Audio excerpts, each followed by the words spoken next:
சொந்தம் 100 வரும், ஆனால் கஷ்டம் ஒன்று வந்தால்தான் தெரியும் 100இல் எது உண்மை என்று. சுத்தி இருக்கவேன் சிரிப்பான்னு நம்ம வாழ்க்கையை வாழ்ந்தால் நம்ம வாழ்க்கையில நம்மளால சிரிக்கவே முடியாது.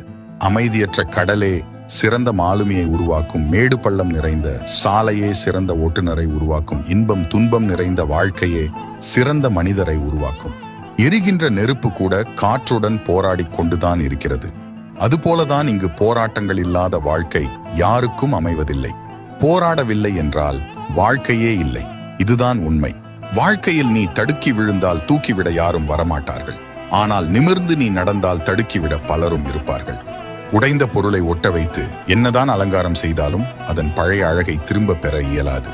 சில உறவுகளும் அப்படித்தான். பிறர் கேலி செய்கிறார்கள் என பின்தங்கி விடாதே, முன்னேறி சென்று திரும்பிப்பார். அவர்கள் அதே இடத்தில் வேறொருவரை கேலி செய்து கொண்டிருப்பார்கள்.